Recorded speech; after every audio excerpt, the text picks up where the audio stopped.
Good morning students. Today lecture is about S block elements.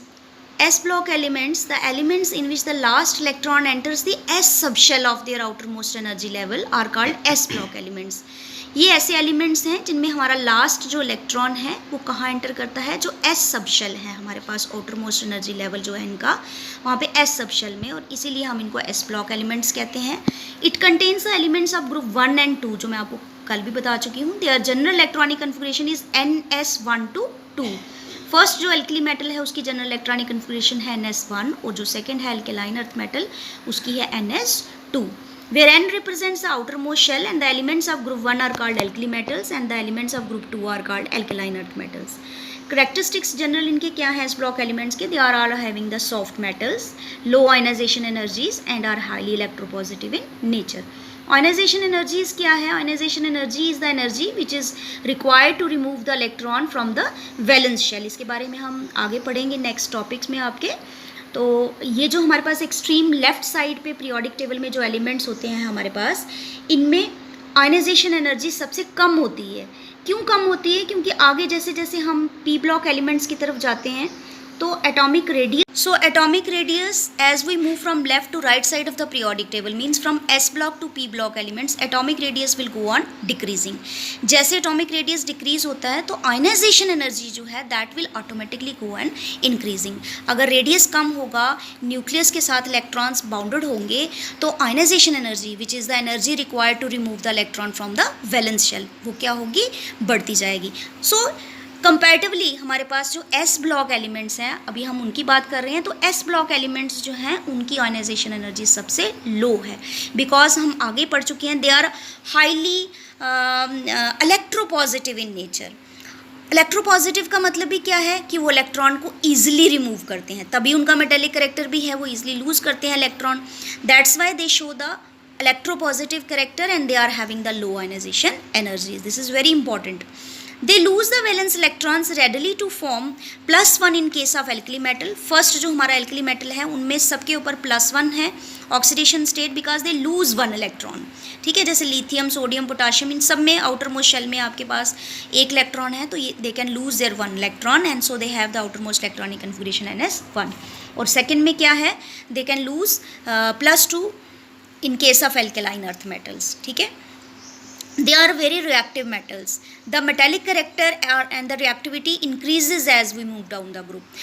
Highly reactive metals हैं और इनका metallic character जो है जैसे हम down the group means from top to bottom move करेंगे इनका metallic character जो है वो increase होगा.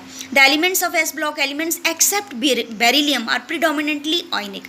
सारे elements जो हैं ionic compound show करते हैं, ionic character show करते हैं सिवाय बेरिलियम के. They are strong reducing agents हैं और good conductors of heat and electricity है.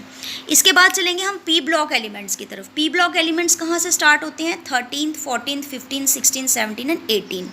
13 से लेके 18 ग्रुप जो है हमारा वो P block elements में आता है. कल ही मैं बता चुकी हूँ इनकी जनरल इलेक्ट्रॉनिक कन्फिगरेशन मैंने आपको क्या बताई थी? NS2 NP1 to 6. इनका जो लास्ट इलेक्ट्रॉन है वो कहाँ एंटर करता है? P subshell. इनका जो outer most in P block elements the elements in which the last electron enters the P subshell of their outermost energy level. जो इनका outermost energy level है उसके P subshell में हमारा last electron enter करता है and that why they are called as P block elements. Only exception इसमें helium है क्योंकि हीलियम की आउटरमोस्ट इलेक्ट्रॉनिक कन्फिगरेशन आपको पता है दैट इज़ 1s2 तो ये P में नहीं आती है सिवाय इसके एक्सेप्शन के. बाकी जितने भी एलिमेंट्स हैं 13 से लेके 18 तक all they fall under the P block elements. The general electronic configuration of P block elements in NS2 NP1 to 6. This block contains groups 13, 14, 15, 16, 17 and 18. अब कैरेक्टरिस्टिक्स क्या है इस P block एलिमेंट्स के? P block एलिमेंट्स में क्या है? यहाँ पे मेटल्स नॉन मेटल्स दोनों हैं. जैसे एस ब्लॉक में हमने मेटल्स ही देखे लेकिन पी ब्लॉक में आपको मेटल्स भी मिलेंगे, नॉन मेटल्स भी मिलेंगे. और जैसे जैसे हम अलोंग द पीरियड मूव करेंगे further the metallic character increases from top to bottom within the group and non metallic character increases from left to right. अगर नॉन मेटेलिक करेक्टर की बात करेंगे तो non metallic character left to right move करने से बढ़ेगा और अगर हम मेटेलिक करेक्टर की बात करेंगे तो metallic character from top to bottom अगर हम जाएंगे तो मेटेलिक करेक्टर जो है that will goes on in metallic character will go on increases from top to bottom and non-metallic character increases from left to right in the period. Ionization energy की बात करेंगे. अब मैंने आपको बताया ionization energy s block elements की कम है, तो कंपैरेटिवली एस ब्लॉक एलिमेंट्स की जो पी ब्लॉक एलिमेंट्स हैं इनके साइजेस कम हैं और इनकी आयनाइजेशन एनर्जी जो है वो ज़्यादा है as compare to S block elements. Okay, so they mostly form the covalent compound. दूसरा, ये आयनिक कंपाउंड्स नहीं फॉर्म करते जैसे हमारे एस ब्लॉक करते हैं, ये कोवलेंट कंपाउंड्स फॉर्म करते हैं. Some of them show variable oxidation states in their compounds. देखो ये क्या है वेरिएबल ऑक्सीडेशन स्टेट्स, हमने पढ़ा हमारे पास जो एल्कली मेटल्स और एल्कलाइन अर्थ मेटल्स है all they are having the same oxidation state. Means अगर पहला ग्रुप है तो वो सबके ऊपर +1 ऑक्सीडेशन स्टेट है, अगर दूसरा ग्रुप है तो सबके ऊपर +2 ऑक्सीडेशन स्टेट है. लेकिन यहाँ पे हमारे पास कुछ जगह पे हम वेरिएबल ऑक्सीडेशन स्टेट्स भी पढ़ेंगे. वेरिएबल मीन्स एक से ज़्यादा, ठीक है, डिफरेंट ऑक्सीडेशन स्टेट्स भी. हालांकि अभी पी ब्लॉक में इतनी वेरिएबल ऑक्सीडेशन स्टेट्स नहीं हैं जितनी कि डी और एफ में है, ठीक है, लेकिन फिर भी वेरिएशंस यहाँ पे वेरिएबल आपको ऑक्सीडेशन स्टेट्स मिलेंगी. Their oxidising character increases from left to right. Oxidising character जो है इनका वो लेफ्ट टू राइट इंक्रीज करेगा और रिड्यूसिंग करेक्टर जो है that will goes on increases from top to bottom. इसके बाद नेक्स्ट हम आ जाएंगे डी ब्लॉक एलिमेंट्स पे. डी ब्लॉक एलिमेंट्स कहाँ फॉल करते हैं? In between S and P. In between S and P आपको पता है फोर्थ पीरियड से हमारे पास 3D ट्रांजिशन सीरीज जो है वो फोर्थ पीरियड से हमारी स्टार्ट होती है, ठीक है. यहाँ से हमारे ट्रांजिशन एलिमेंट्स जो हैं स्टार्ट होते हैं. 21 एटॉमिक नंबर से लेके 30 तक हमारी फर्स्ट ट्रांजिशन सीरीज़ है. इस तरह से सेकेंड, थर्ड एंड फोर्थ. और ये जितनी भी सीरीज़ हैं आप कंप्लीट सीरीज़ हैं हमारे पास. और एलिमेंट्स जो हैं in which the last electron enters the D sub shell of the penultimate energy level. Penultimate मैंने कल आपको समझा दिया था, means inner to outer most. जो आउटर मोस्ट एनर्जी लेवल है उससे एक अंदर वाले को हम क्या बोलेंगे? पेनल्टीमेट शेल बोलेंगे. And these are called as D block elements, ठीक है. सो यहाँ पे जो general valence shell electronic configuration है that is not n but it is n-1 means inner to outermost. n-1 एक सबशेल अंदर, n-1 d1 to 10. डी में आप 1 से लेकर 10 इलेक्ट्रॉन बढ़ सकते हो और उसके बाद ns1 to 2. एस में आप 1 भी बढ़ सकते हो, 2 भी बढ़ सकते हो.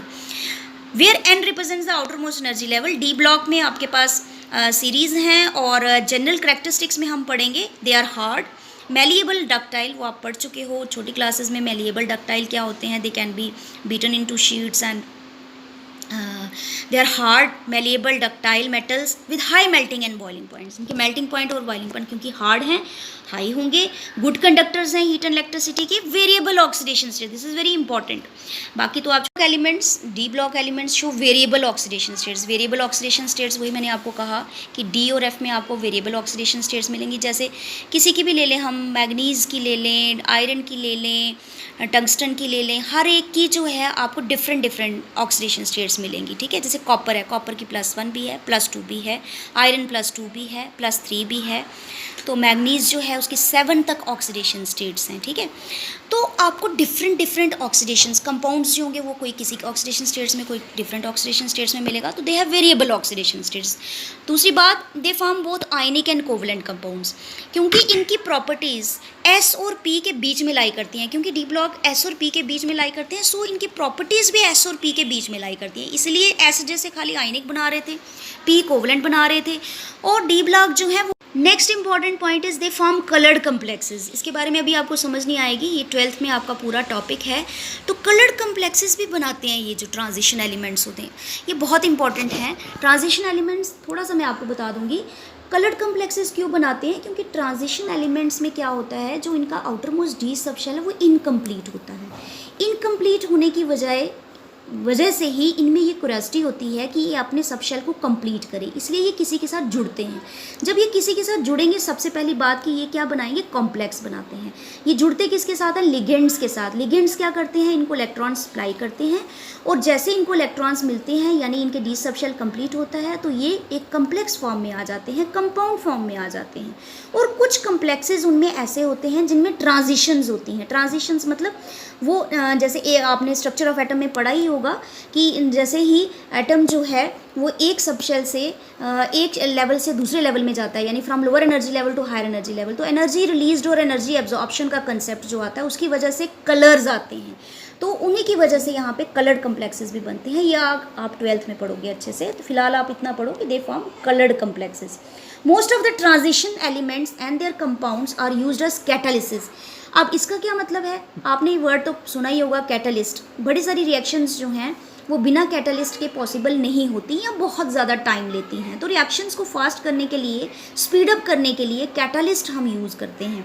तो ट्रांजिशन एलिमेंट्स, बहुत सारे ऐसे एलिमेंट्स हैं जिनमें मॉलिब्डेनम, टंगस्टन, आयरन, तो और भी बड़े सारे ऐसे एलिमेंट्स हैं जिनको आप एज कैटलिस्ट यूज़ करते हो रिएक्शंस में। So that's why we have written है here that most of the transition elements and their compounds are used as catalysis. Most of the transition metals form alloys, alloys भी बनाते हैं ये, ठीक है। तो एलॉयज का तो आपको पता ही है।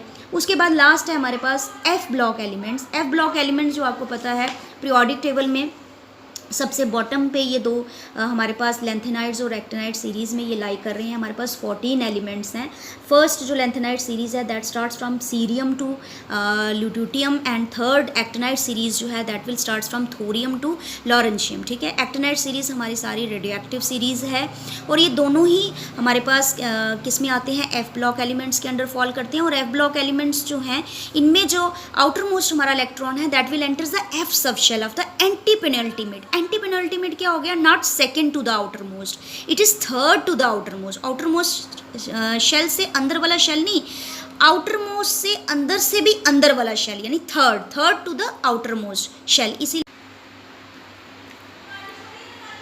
so their general electronic configuration is n-2 1 to 14, n-2 1 to 14 किसके लिए है, ये F सब शेल की बात कर रहे हैं हम। n-1 D में 0 से 1 आएंगे क्योंकि इलेक्ट्रॉन्स की फिलिंग हम इसमें कर देंगे। ये हमारे पास लोअर एनर्जी लेवल है और ये हमारे पास हायर एनर्जी लेवल है यहाँ पे। तो यहाँ पे 0 to 1, उसके बाद ns2, एन यहाँ पे आउटर मोस्ट शेल है। तो दो सीरीज़ हैं, मैं आपको बता चुकी हूँ। अब कैरेक्टरिस्टिक्स इसे क्या है, इनको हम रेयर अर्थ मेटल्स भी कहते हैं, ठीक है। और एक्टिनाइड सीरीज़ को रेडियो एक्टिव सीरीज़ भी कहते हैं। जनरल कैरेक्टरिस्टिक्स क्या है, हैवी मेटल्स हैं ये, इनमें भी high melting point, boiling points हैं। वेरिएबल ऑक्सीडेशन स्टेट्स हैं, मैंने आपको बताया। वेरिएबल ऑक्सीडेशन स्टेट मीन्स कि ज़रूरी नहीं है कि एक ही ऑक्सीडेशन स्टेट है, more than one. Their compounds are generally coloured, इनके कंपाउंड्स भी कलर्ड हैं। They have high tendency to form complexes, ये भी कम्प्लेक्सेस बनाते हैं। Most of the actinide elements are radioactive. अब लास्ट में मैंने आपको बता दिया जनरल की ग्रुप 18 जो है ये last column of the P block है। इसको हम इनर्ट गैसेज, नोबल गैसेज या एरोजेंस भी कहते हैं।